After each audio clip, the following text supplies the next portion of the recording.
In this video we're going to unbox the iPhone 6s Plus, and I've bought the 128GB space grey version. Now my previous phone, well, let's just say this is going to be a bit of an upgrade. This is a 16GB iPhone 5s. So this is basically going to be an unboxing and my first impressions of this phone, and I'm really excited. So I'll just show you a quick bit around the box. So iPhone 6s Plus at the side, Apple logo, some information at the back, and we have one of the new live wallpapers that are based on live photos. So that's pretty much what the box looks like. So let's get inside and take a look.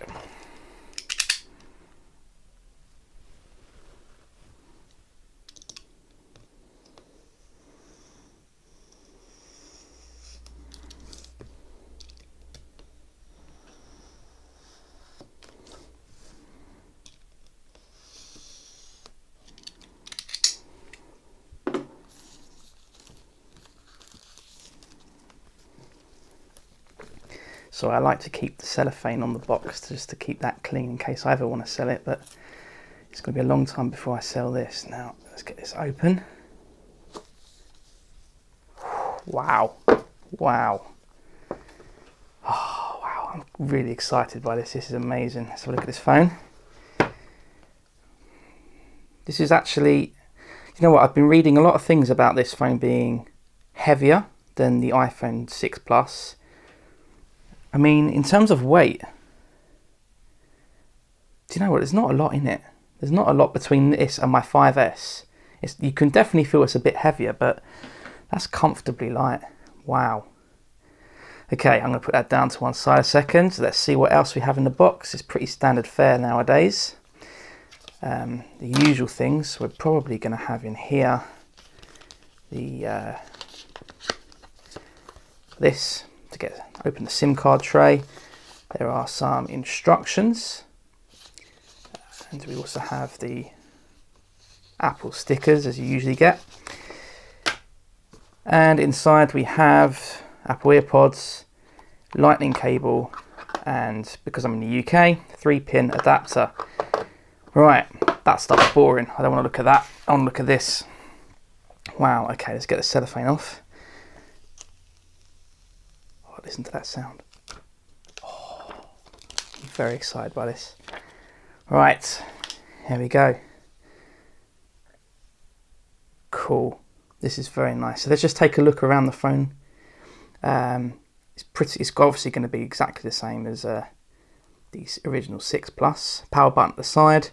Everything's in its standard place. And because I live in Europe, not in the USA, I have all this information still etched on the back. It doesn't look great. I think they've taken it off on the US models.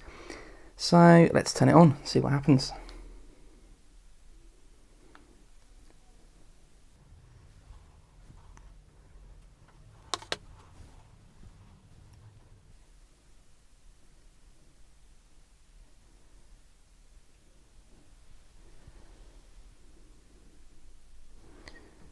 Okay, well, I'm not German, so this hopefully it gives me an option for English. Excellent. Okay, I need to put my SIM card in, so I'm just going to get the pin to do that.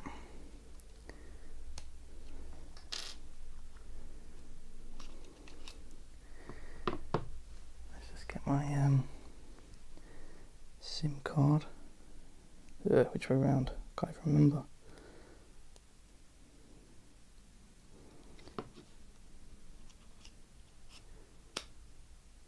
There we go. So it takes exactly the same SIM as all the other iPhones, back down to I think the 5. So you won't need to get a new SIM card if you're upgrading from that. Okay, it wants me to connect to a Wi-Fi, so I'm just going to do that real quick. Okay, now my phone's activated. Now what I will say is, I mean, look at the size of my thumbs. On my 5S, my thumb covered about 4 letters on the keyboard, and typing on this, especially if you've got quite chubby fingers, this is going to be so much easier. So let's go through the setup process so you can see what that's like. So you can enable location services, and you can set up Touch ID, which I will do now, and then speed through it in this video.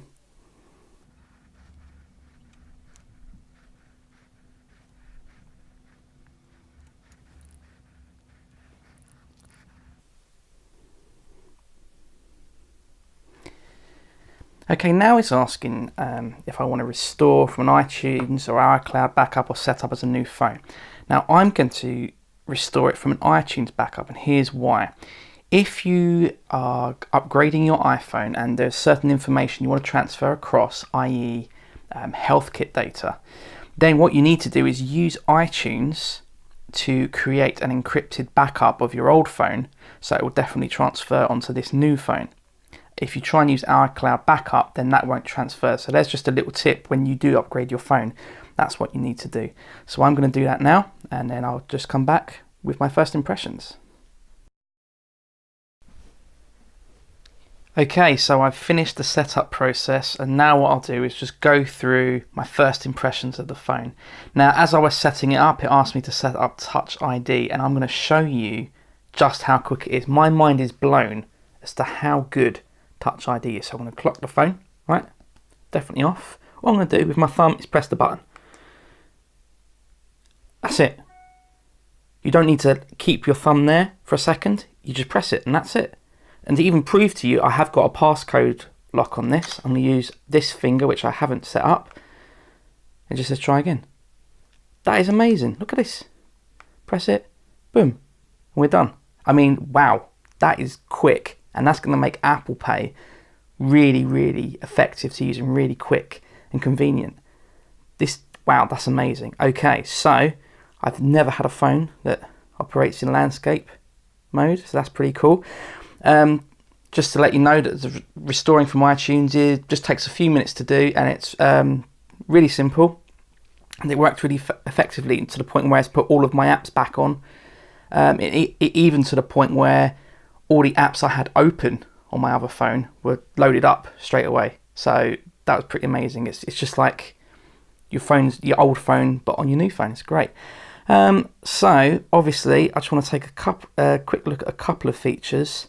I've shown you Touch ID. Let's have a look at 3D Touch. Now, the first time I used it, I didn't do it properly. What I ended up doing was holding down an icon, and then they will start shaking to delete apps, which is not what you're supposed to do. You just go for it. You just press it, for a bit of force on it, and there we go. I get a new message. Now, it's mainly Apple apps that are working with this at the moment, but there are some third-party ones. For example, Dropbox. I'm still installing that at the moment. It's got a lot of apps to get through, but you're seeing in the App Store with the updates at the moment, they're starting to trickle in compatibility with 3D Touch. So I think it's going to be quite good. At the moment, it's just like it's a technology for the future. So will I use it that often? Well, probably if I'm taking selfies. Look at that. Wow. So anyway, that's a very quick first impressions of 3D Touch. It just took me a moment to get used to how to force something. What I'm going to do is I'm going to do a full review of this phone, probably in a few days' time, where I'll look at peak and pop and all that kind of stuff in more detail. But that's basically just a first impression. This phone is snappy. It's very snappy. It keeps asking me for my details because it's a new phone, but this is very, very quick, very responsive. Fantastic. Great stuff. Right, well, do you know what? I'm just going to finish this video. I just want to have a play around with the phone. What I'll do, as I said, in a few days, a full review. I'm going to do a camera test, and I'm going to review a case that I bought for it, a third-party case from Spigen. So that's my unboxing and first impressions video of the iPhone 6s Plus. If you found this video useful and you enjoyed it, please like, comment and subscribe. And I'll be back